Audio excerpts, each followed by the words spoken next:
Hello guys, क्या हाल है? कैसे हैं आप सब? तो आप लोग देख सकते हैं कि मैं अभी क्या कर रही हूँ और मेरा दिन की शुरुआत कैसे हो रही है। सुबह-सुबह माल्टे से हो रही है। वैसे कुछ लोग तो कहते हैं कि माल्टा बहुत ठंडा होता है, तो इसलिए धूप में बैठ के खाओ या गर्मी में बैठ के खाओ।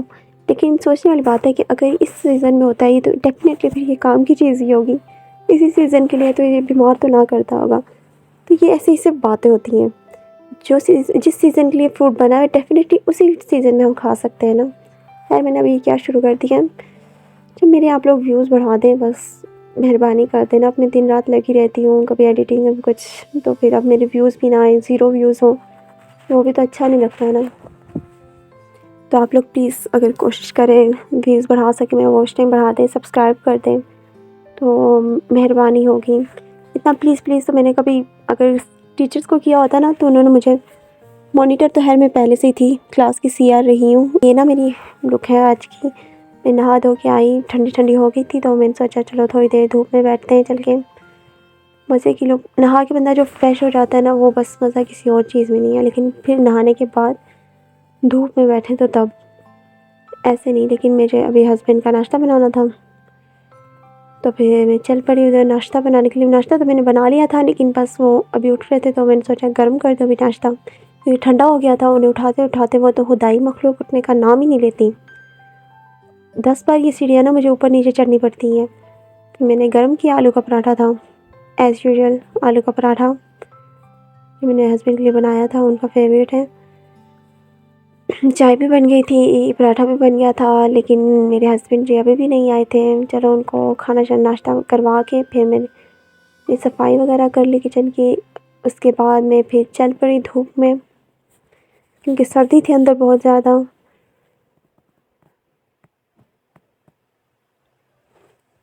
आप देख सकते हैं कितना प्यारा मौसम है। अच्छा, मैं धूप में बैठी थी और धूप में बैठ के जो सुकून मिल रहा था, मेरा दिल ही नहीं कर रहा था कि मैं उठूँ।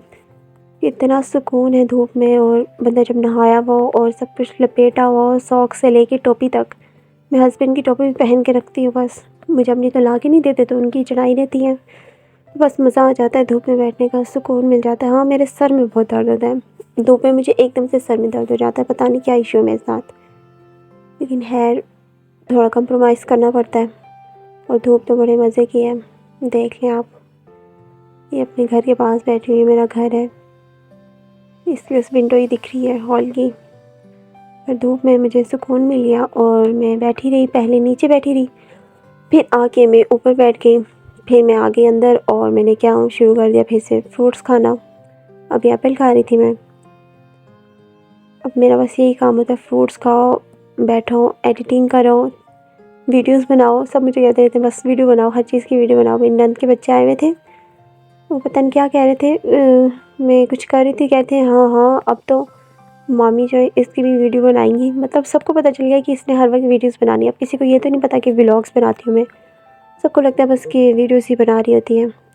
तो बस मैंने इधर खाना शाना बनाना शुरू कर दिया था। लोबिया की दाल थी और चावल बनाने थे, तो मैंने सोचा चलो बना देती हूँ अभी अभी थोड़ी सवेरे सवेरे ही। बाद में लाइट चल जाती है यहाँ पे अक्सर, तो बड़े बड़े इश्यूज़ हो जाते हैं। मैंने शुरू कर दिया, कुटाई बुनाई। अच्छा, मैं आप लोग से कुछ शेयर करने वाली थी, वो था कि मैं अपनी शादी के बारे में बता रही थी आपको। तो शादी का ये था ना कि जब मैं एफएससी में थी, फर्स्ट ईयर में थी, तो मेरा रिश्ता आया। तब तो मैंने बिल्कुल भी एक्सेप्ट नहीं किया, कि मैंने कहा कि अभी तो मैं बहुत छोटी हूँ। और भी रिश्ते आ रहे थे, लेकिन मैंने तो रिजेक्ट कर दिया हर एक की। तो फिर 1 साल तक तो ये लोग मांगते रहे, फिर नहीं हुआ रिश्ता, मैंने भी मना कर दिया। फिर सबने कहा कि नहीं अभी छोटी है तो नहीं देते। फिर 1 साल बाद क्या हुआ कि कुछ मंथ्स रुक के फिर कुछ महीनों बाद फिर से उन लोगों ने मांगना शुरू कर दिया। तो फिर से उनको पता नहीं क्या सूझी और सब ने मांगना शुरू कर दिया। बस किस्मत की बात है ना, अब किस्मत में लिखा था यही। तो बस ऐसे करते करते फिर सब ने कहा कि अब इतनी मेहनतें ना करवाएं, तो रिश्ता दे देते हैं। तो फिर रिश्ता जब दिया तो 2 साल बाद फिर शादी की बात आ गई, तो शादी करवाने लग गए। अब मैं तब भी तैयार नहीं थी कि इतनी जल्दी शादी क्यों कर रहे हैं, इंगेजमेंट तो कर ली थी। लेकिन फिर आहिस्ता आहिस्ता मैंने सोचा कि चलो लड़का अच्छा है, मुझे भी पसंद आ गया था लड़का काफ़ी। इंगेजमेंट के बाद थोड़ी बातचीत हुई तो पसंद आ गए मुझे अपने हस्बैंड। तो बस मैं भी एग्री हो गई कि चलो ठीक है, कर ही लेते हैं। तो ये एक फ़ायदा हो गया। देखिए, एक तो घर वालों की पसंद थी, अरेंज मैरिज थी, और आपको हस्बैंड भी पसंद आ जाए तो वो लव में भी कन्वर्ट हो जाती है और कोई मसला मसाइल भी नहीं होता। तो ये सब मेरे साथ हुआ। पहले मैं बहुत दुखी थी। इंसान को परेशान नहीं होना चाहिए, कभी भी नहीं। अगर आपकी अरेंज मैरिज हो रही है, वो कब आपको लव में कन्वर्ट हो जाएगी आपको पता ही नहीं चलेगा। कभी भी टेंशन नहीं लेनी चाहिए। मैं पहले बहुत रोती थी, हालाँकि मैं कहीं और नहीं करना चाहती थी, लेकिन फिर भी मैं बहुत उदास रहती थी। इतनी जल्दी, इतनी अभी मैं तब तो 18 की थी, तो इतनी जल्दी मेरी शादी करवाएँगे, इतनी जल्दी मेरा रिश्ता दे दिया। बहुत टेंस रहती थी, बहुत ज़्यादा रोती थी, लेकिन क्या फ़ायदा, जो किस्मत में होता है वो होके ही रहता है। और फिर मैंने बात की अपने फियांसे से, तो मुझे वो अच्छा लगा और बहुत अच्छा लगा। मतलब लव लव में कन्वर्ट हो और क्या। तो ये बस ऐसे इंसान की ना सोच होती है कि यार मेरे साथ पता नहीं क्या होगा, मैंने गलत कर दिया।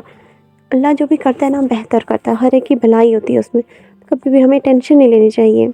ये तो मैं उन लड़कियों के लिए मैं कहना चाह रही हूँ कि जो बहुत ज़्यादा अपसेट रहती हैं कि इससे ना हुई मेरी शादी तो क्या होगा, इससे क्यों हो रही है, उससे क्यों हो रही है। तो ऐसा कुछ नहीं होता। चिल रहो, खुश रहो, इन चीज़ों से कुछ भी कोई फ़र्क नहीं पड़ता।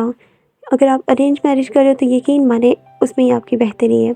क्या पता लव में आपका नुकसान हो जाए। और अक्सर लव मैरिजेज़ मैंने देखी हैं, अक्सर, मैंने सभी नहीं कहा, अक्सर जो होती है ना वो बस बेड़ा गर्क ही कर जाती है। लड़ाई झगड़े डाइवोर्स सब कुछ लव मैरिज में ही होता है। तो अरेंज मैरिज मेरे ख़्याल से तो बेस्ट है। तो कोई भी मायूस ना हो, यही बेहतरी है सब में, इसी में बेहतरी है सबकी। उल्टा ही बोल रही हूँ मैं। अच्छा, तो वापस आते हैं अपने टॉपिक से। पता नहीं कहाँ चली गई थी मैं, मैंने सोचा ही नहीं था, लेकिन चलो उधर पहुँच गई मैं। तो ये मेरे कोई कपड़े थे अपने भी हस्बैंड के, तो वो मैंने सारे जमा किए, जमा क्या किए, धोए थे, तो वो वापस अभी प्रेस करने मैंने इसे साइड पे रख देती हूँ फ़िलहाल के लिए। प्रेस करना इतना मुश्किल लगता है ना मुझे, पता नहीं क्या मसला है। बस फोल्ड करके 2 नंबरियाँ ही कर रही थी। प्रेस तो खैर करने ही पड़ेंगे ना, वरना बचूँगी मैं अपने हस्बैंड से। ये 2 नंबरियाँ कर रही हूँ। वैसे मेरे हस्बैंड बहुत अच्छे हैं, बहुत अल्हम्दुलिल्लाह, बहुत ज़्यादा, जितनी तारीफ़ करो कम है। वो सिर्फ मेरा ख़्याल नहीं रखते, वो इस फैमिली में सबका ख़्याल रखते हैं। मतलब हम 4 मतलब ये लोग 4 भाई हैं, एक और है लेकिन वो थोड़े अलग हैं चलो। तो चारों में से अल्हम्दुलिल्लाह मेरे हस्बैंड जो हैं वो सबका ख़्याल रखते हैं। सबको मतलब कि हर चीज़, ज़रूरत की चीज़ यही प्रोवाइड करते हैं। अपने दूसरे भाइयों से पैसे तक बहुत कम कभी-कभार ले लेते हैं। खर्चा वगैरह सब खुद का रहता है, और खाना-पीना भी बहुत अच्छा देते हैं। हर दूसरे-तीसरे दिन बिरयानी हो गई, फ्रूट्स हो गए, हर चीज़ अवेलेबल होती है।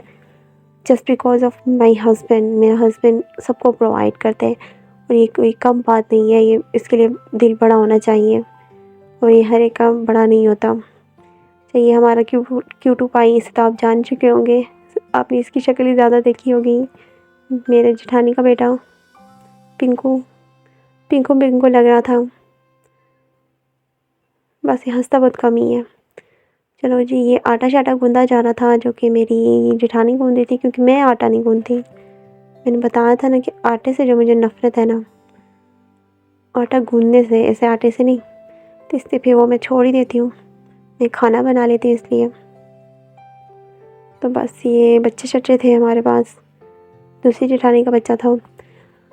तो ये भी शरारत की पुड़िया है। चलो जी, हम फिर कल बात करते हैं। अभी के लिए बहुत हो गया, अब हम भी थोड़ा काम-शाम कर लें। व्लॉगिंग के चक्कर में कुछ हो भी नहीं पाता। ठीक है फिर, अल्लाह हाफ़िज़, ध्यान रखिए अपना।